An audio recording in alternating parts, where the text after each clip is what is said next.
They turned off the heat in January. I remember because I could see my breath inside my own bedroom. The bedroom where I'd rocked my babies to sleep 40 years ago, where I'd nursed my late husband through his final illness, where I'd lived every significant moment of my adult life. I'm Barbara Henderson, and this is the story of how my own children tried to freeze me out of existence. Before I tell you what I did to them, I want to know, where are you watching this from? Drop your city or state in the comments. I hope you're somewhere warm, because what I'm about to share will chill you to the bone. It started 6 months after my husband Richard died. I was 73, living in our family home in Charleston, South Carolina, a beautiful 3-story historic property worth over $2 million. Richard and I had built a comfortable life. We'd been smart with our money, invested well, and had substantial savings. We'd raised 3 children, Michael, the oldest and a corporate attorney, Jennifer, a real estate agent, and Thomas, who worked in finance. I thought I'd raised them right. I was wrong. The first hint came during a family dinner I'd hosted.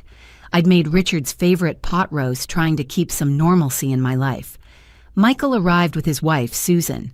Jennifer came alone. She was between marriages. Thomas brought his partner, David. "Mom, we need to talk about your situation," Michael said before we'd even finished eating.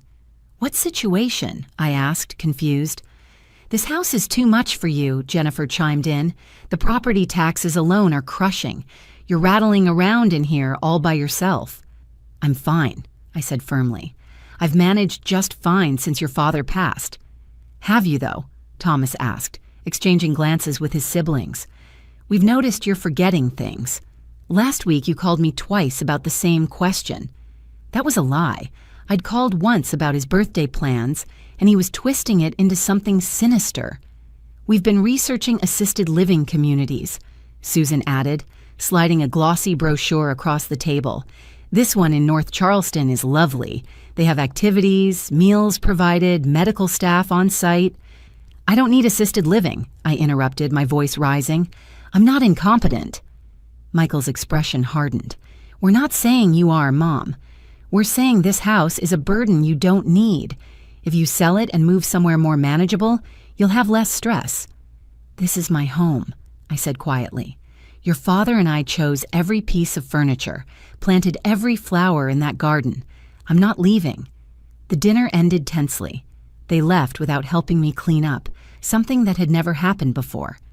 2 weeks later, I got a call from the utility company. My heating bill hadn't been paid. When I checked, I discovered that Michael had somehow gotten himself added to my accounts, supposedly to help me manage things, and had stopped paying the heating bill entirely. I called him immediately. "Michael, the gas company called. Why isn't the heating bill being paid?" His response changed everything. "Mom, why should we pay to heat that enormous house? You're going to have to make some tough choices about whether you can afford to stay there." That's when I knew. This wasn't about helping me. This was about pushing me out. I paid the heating bill myself that day, but Michael's words haunted me. Why should we pay to heat that enormous house? The presumption in that statement that my money was somehow theirs to control made my blood run cold. I started paying closer attention. That's when I discovered that Michael hadn't just added himself to my utility accounts. Over the past months, while I'd been grieving Richard, Michael had systematically inserted himself into my financial life. He'd convinced me to sign documents to make things easier after Richard died. I'd been so numb with grief that I'd trusted him completely. He had power of attorney. He was on my bank accounts. He was listed as a co-owner on several investment accounts. I was furious, but I didn't confront him yet. Richard had always told me to gather information before acting. "Know the whole picture before you make your move," he'd say. So I watched and waited. Jennifer started coming by more frequently, always with the same agenda. "Mom, I've been looking at your property. Do you know what houses are selling for in this neighborhood? You're sitting on a gold mine. We could list this place, get you into something smaller, and you'd have so much more financial freedom." "I have plenty of financial freedom," I replied. She laughed. Actually laughed. "Do you, though? When's the last time you looked at your investment statements? When's the last time you understood any of that financial stuff?" The condescension in her voice was stunning. This was the daughter I'd supported through 2 divorces, the one I'd helped raise her own children when she was finding herself in her 30s. Thomas took a different approach. He'd stop by with David, and they'd walk through the house pointing out problems. "Mom, this roof is going to need replacing soon. That's $30,000 easy. And look at this foundation crack. That could be serious. The HVAC system is 20 years old. You're looking at major expenses, and at your age, does it make sense to pour money into this place?" "At my age?" I repeated. "I'm 73, Thomas, not 90. I'm in perfect health." "For now," he said ominously. "But what happens when you're not? What happens when you fall down these stairs or can't manage the upkeep?" They were circling like vultures, each taking turns to peck at my resolve. The breaking point came in January, 3 months after that first dinner. I woke up one morning and the house was freezing. I checked the thermostat. It was set to 55 degrees. I tried to adjust it, but nothing happened. I called Michael. "The thermostat isn't working," I told him. "I had it locked remotely," he said casually. "Mom, you were running the heat at 72 degrees. Do you have any idea what that costs? The bills are eating into your savings." "My savings?" "Michael, I have plenty of money to heat my own home." "Actually, you don't. Not if you want anything left for medical care or emergencies. We've decided that 55 degrees is reasonable. Put on a sweater." "We've decided." Not "I suggest" or "Have you considered?" They'd decided. I hung up on Michael and immediately tried to override the thermostat. He'd locked me out of controlling the temperature in my own home. I sat in my kitchen, wearing my heavy bathrobe and wool socks, and I cried for the first time since Richard's funeral. But grief turned to rage quickly. I called a locksmith and had every lock in the house changed that afternoon. It cost me $400, but it was worth it to know my children couldn't just walk in anymore. Then I called the thermostat company and discovered that Michael had indeed set up remote controls using an app. It took me 3 hours and 2 customer service representatives, but I finally wrestled back control of my own heating system and removed his access. That evening, all 3 of them showed up at my door. They'd tried to use their keys and found them useless. "Mom, why did you change the locks?" Jennifer demanded when I answered. "Why did you think you could control the temperature in my house?" I countered. "We're trying to help you," Michael shouted. "You're being irrational and irresponsible. The spending has to stop." "Then I'll spend my own money from my own accounts that you're going to remove yourself from immediately." Thomas stepped forward. "Mom, please be reasonable. You're not thinking clearly. The grief has affected your judgment." "My judgment is fine," I said coldly. "What's affected is my trust in my own children. I want Michael removed from all my accounts by the end of the week, or I'm getting an attorney." "You're making a huge mistake," Michael said, his face red. "We're the only ones looking out for your interests. Without us managing things, you'll end up broke and alone in some state-run facility." The cruelty of that statement took my breath away. "Get off my property," I said quietly. "All of you." Susan spoke up for the first time. "Barbara, you need to understand something. Michael has legal authority now. You signed those documents. Whether you like it or not, he has control over your financial decisions. We're family, and we're going to do what's best for you, even if you don't understand it right now." That's when I realized the full scope of their plan. They weren't trying to help me. They were trying to take everything, the house, the money, all of it, and they planned to warehouse me in some cheap facility while they liquidated my entire life. I closed the door in their faces and locked it. Then I did what I should have done months ago. I called Richard's old attorney, Martin Webb. Martin had semi-retired, but he and Richard had been friends for 30 years. I explained everything: the power of attorney, the account access, the thermostat, all of it. "Barbara," Martin said after a long pause, "what your son has done might be technically legal if you sign those documents, but his behavior crosses ethical lines. We need to act fast. Can you come to my office tomorrow morning?" "I'll be there at 9, I said. That night, I slept under 3 blankets in my freezing house and planned my revenge. Martin's office was in downtown Charleston, in one of those elegant old buildings that made you feel like serious business happened within its walls. He ushered me in personally, concern evident on his weathered face.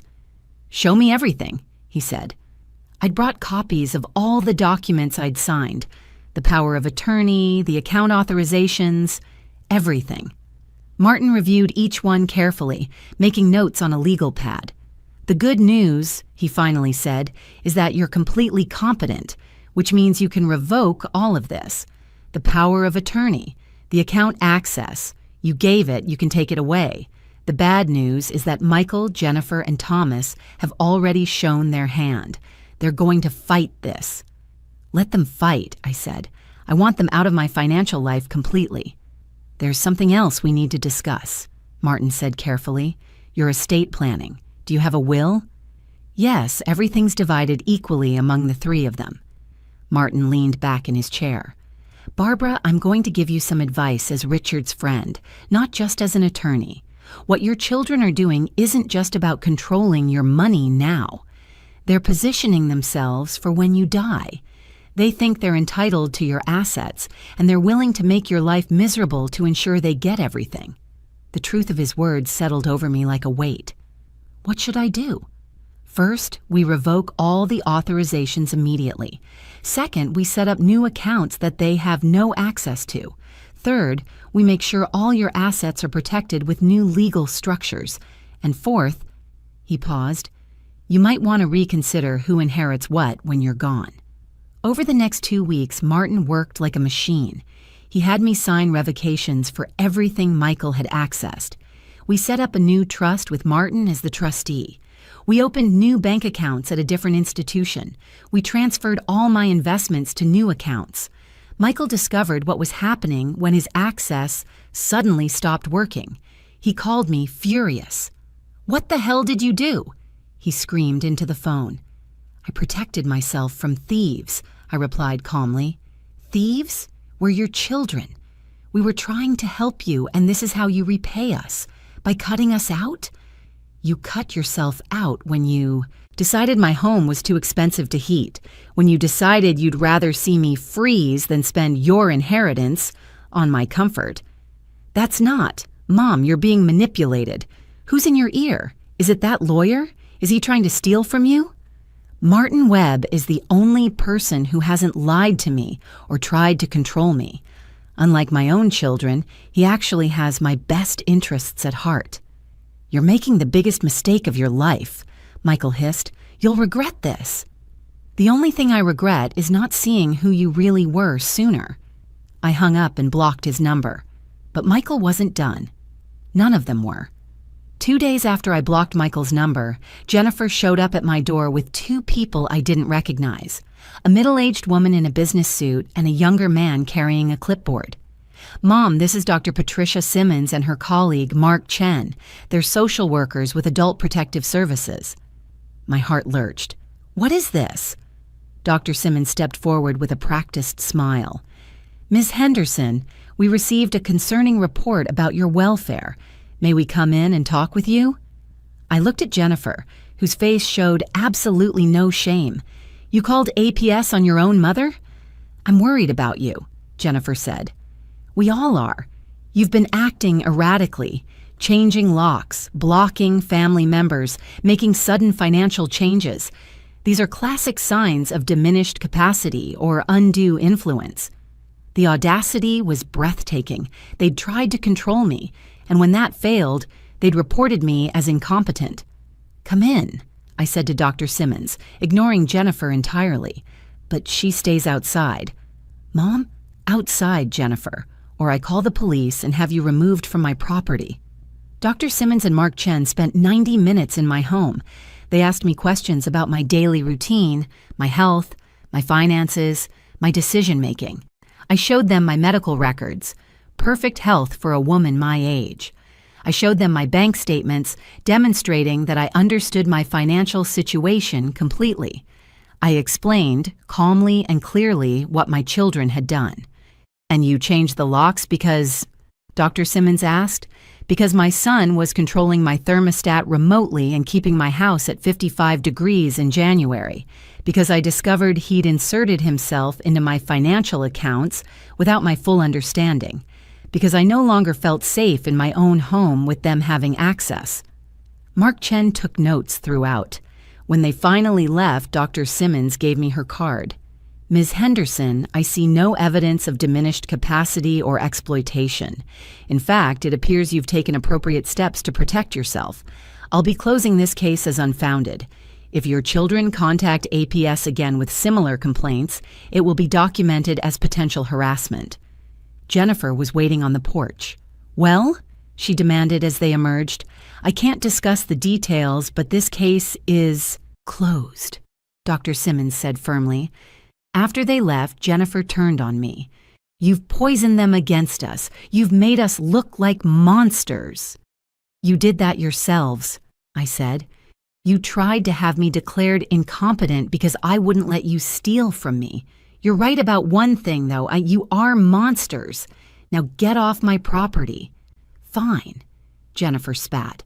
"But don't come crying to us when you fall down your precious stairs or can't remember your own name. We're done trying to help you." "Good. I'm done needing help from people who want me dead." If you're watching this and dealing with family members who are trying to take advantage of you, hit that subscribe button. You need to hear how this ends.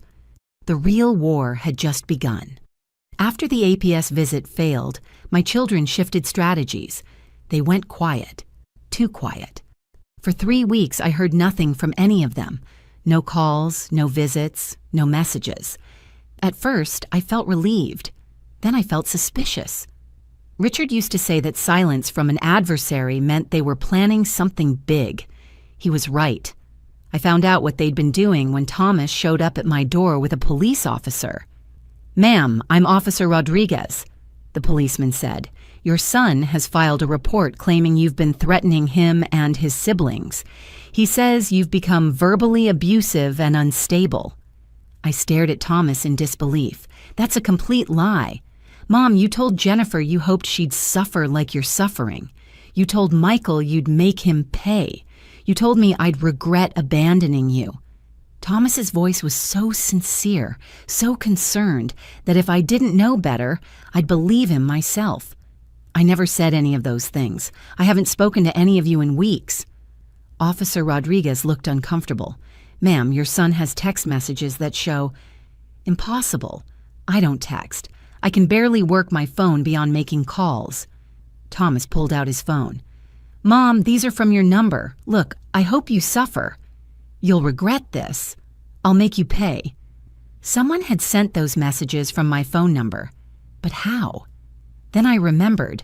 Michael had set up my smartphone 2 years ago. He'd insisted on installing helpful apps and keeping my phone backed up to the cloud. He'd had complete access to everything. "Officer Rodriguez, I'd like to show you something," I said. I went to get my phone and pulled up the message history. There were no sent texts to any of my children. "These messages aren't in my phone. Someone else sent them, probably spoofing my number." The officer examined my phone. "That's possible with the right software," he admitted. "My son is a corporate attorney with technology resources and a motive to make me look unstable," I said coldly. "He's fabricating evidence." Thomas's mask slipped for just a second. I saw the flash of anger in his eyes. "Mom, this is exactly what I'm talking about. These paranoid accusations—" "Get out," I said. "Officer Rodriguez, I'm the victim here, not the perpetrator. My children are harassing me because I've cut off their access to my money. Everything they're doing is retaliation." The officer looked between us, clearly out of his depth. "I'm going to file a report documenting both claims. If there's any further contact that makes either party feel threatened, call us. Ma'am, I'd also recommend changing your phone number and increasing your security." After they left, I called Martin immediately. "They're fabricating evidence," I told him. "They sent threatening texts from a spoofed number." "That's illegal," Martin said, "but proving it will be difficult. Barbara, I think it's time we went on the offensive. Are you ready to do what needs to be done?" "What are you suggesting?" I'm suggesting we take away everything they think they're entitled to, permanently. I thought about the cold house, the APS call, the police visit, the fake texts. "Tell me what to do," I said. Martin laid out the plan in his office the next morning.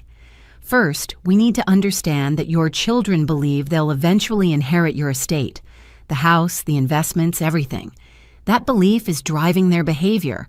They're willing to make you miserable now because they think the payoff is worth it." "So we remove the payoff," I said. "Exactly. We change your will, but we do it strategically. We also need to deal with the house. They're fixated on that property."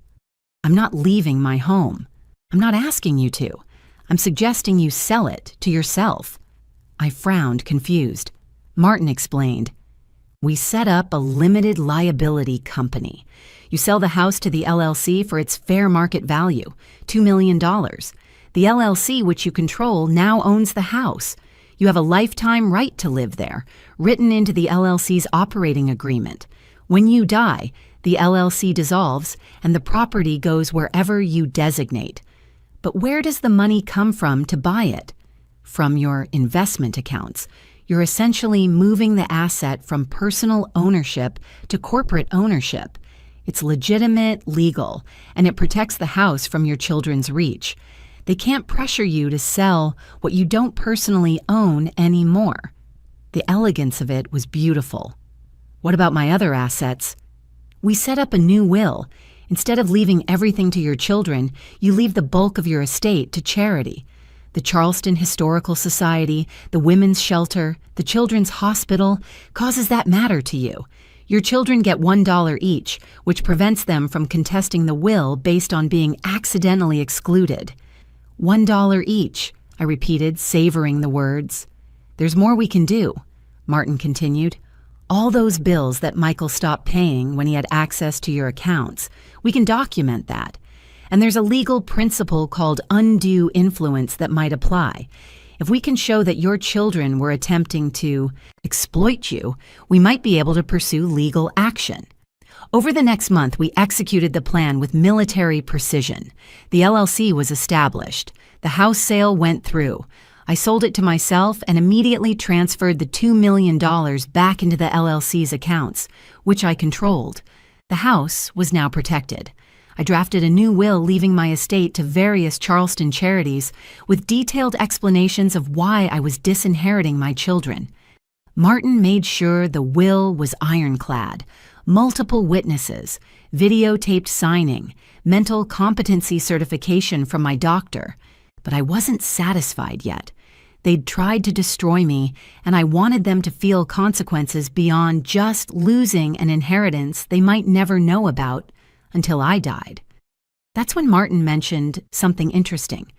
"You know, Barbara, with all the documentation we have of Michael's access to your accounts and the questionable transactions, you could file complaints.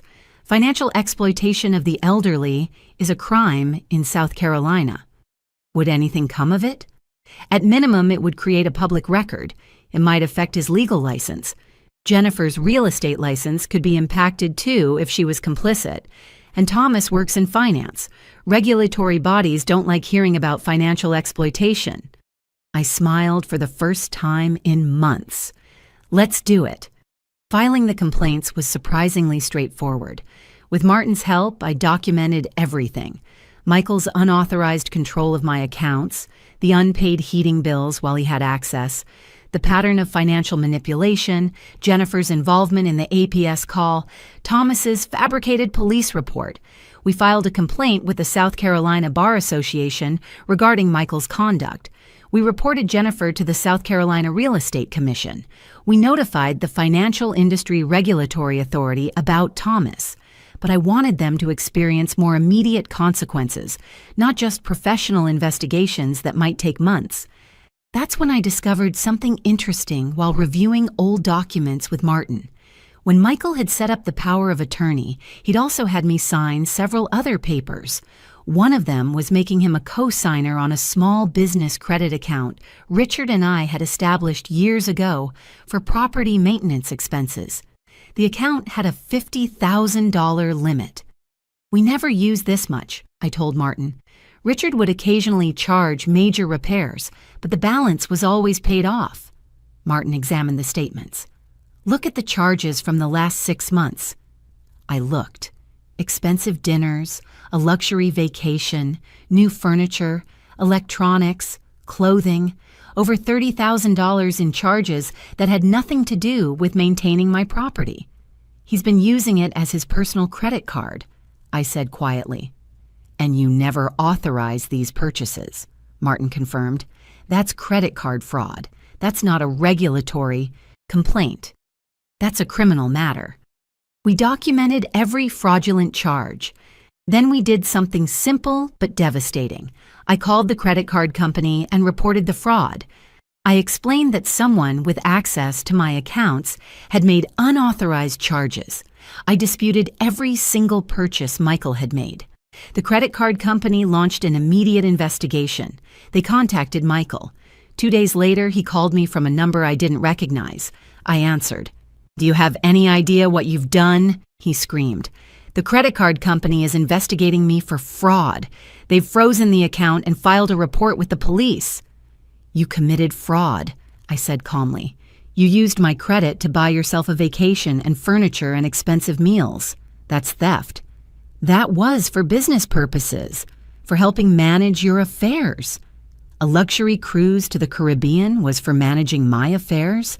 A $5,000 sectional sofa for your house was for my benefit? Michael, you stole from me, and now you're facing consequences." "You vindictive bitch," he hissed, his courtroom composure completely gone.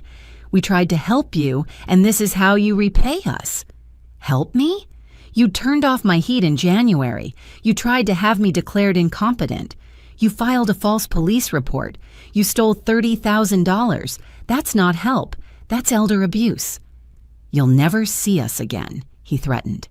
"Your grandchildren will grow up not knowing you. You'll die alone in that house you care about so much, and we won't even come to your funeral." "Good," I said. "The trash is taking itself out. But Michael, when the criminal charges are filed, don't call me, don't ask me to help you, you're on your own." I hung up and blocked that number too. The professional complaints took months to process, but the credit card fraud moved quickly. The police contacted me to get a formal statement. I showed them everything: the account statements, the proof that I'd never authorized the purchases, the timeline showing Michael's access and the charges. "This is pretty clear-cut," Detective Morgan said. "Your son had access to your financial accounts and used them for personal benefit without authorization. That's theft and fraud." "Will he be arrested?" "That's up to the district attorney, but with this level of documentation, I'd expect charges to be filed." Michael was formally charged with credit card fraud and financial exploitation of an elderly person 2 months after I made the initial report. The news made the local legal community gossip circles. A prominent attorney charged with stealing from his own mother. His law firm put him on immediate leave. The Bar Association opened a formal ethics investigation. Everything he'd built professionally was crumbling. Jennifer called me, crying. "Mom, please, you have to drop the charges against Michael. This is destroying him. His reputation is ruined. He might lose his license. His marriage is falling apart. He should have thought about that before he stole from me. He didn't steal. He was managing your affairs. Jennifer, he took a vacation on my credit card. He furnished his house with my money. That's not management. That's theft." "Please," she begged. "He's your son. How can you do this to him? How could he do it to me? How could any of you? You tried to freeze me out of my own home. You tried to have me declared incompetent. You lied to the police, and you want me to show mercy? We're family." "No," I said quietly. "Family doesn't treat each other the way you've treated me. Family doesn't steal and lie and manipulate. You stopped being my family when you decided my money was more important than my well-being." Thomas called next. He was more direct. "You realize you're tearing this family apart, right? You're making us all look terrible over what? Some misunderstandings about money?" "Misunderstandings. Thomas, you helped file a false police report. You stood on my porch with an officer and lied about me threatening you. We were concerned about your mental state. No, you were concerned about your inheritance. And speaking of which, you should know something. I've changed my will. None of you are getting anything when I die." The silence on the other end of the line was deafening. "What?" Thomas finally said. "Everything. The house, the investments, all of it, goes to charity. You each get $1. That's what your greed and cruelty earned you. $1 each." "You can't do that." "I already did. The will is signed, witnessed, and documented. Martin made sure it's completely contest-proof, so you can stop waiting for me to die. When I do, you'll get nothing."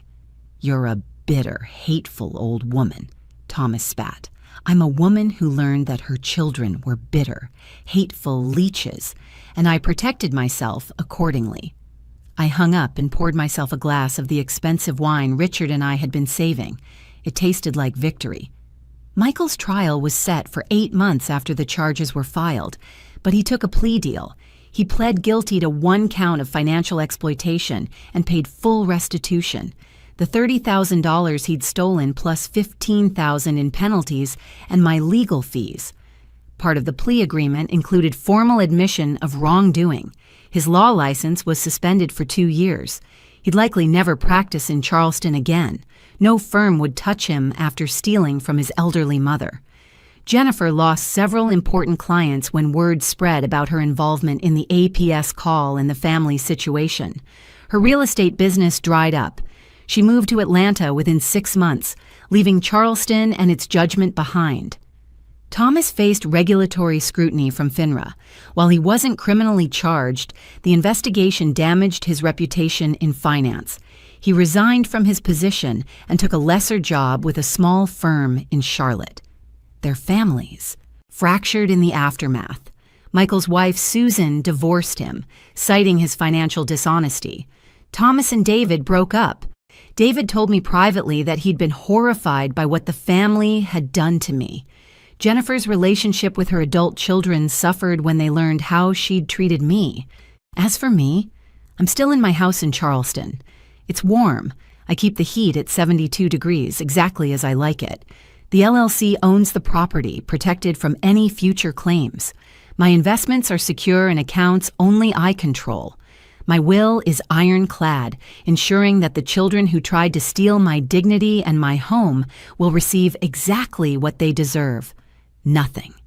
I've gotten involved with the Charleston Women's Shelter, one of the charities that will benefit from my estate. I volunteer twice a week, helping women who've been taken advantage of by people they trusted. My story resonates with them. Betrayal comes in many forms. People ask me if I feel guilty about what happened to my children. I don't. They made their choices when they decided I was worth more dead than alive, when they turned off my heat and told each other I wouldn't last anyway. When they saw me not as a person but as an obstacle between them and money, I gave them life. I raised them. I loved them. And they repaid that by trying to destroy me. The collectors did track them down, just like I knew they would. Michael's confession is public record. Jennifer's license issues are documented. Thomas's regulatory problems followed him to his new job. Their reputations are permanently stained, and their smiles, those calculating, patient smiles they wore while planning my demise, disappeared the moment they realized I'd fought back and won. I'm 74 now, in excellent health, and according to my doctor, likely to live well into my 90s. That's a lot of years for them to think about what they lost, a lot of years to remember that they had a mother who loved them, and they traded that love for money they'll never receive.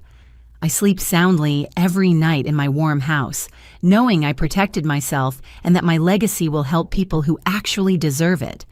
Justice isn't always about what you gain. Sometimes it's about making sure the right people lose.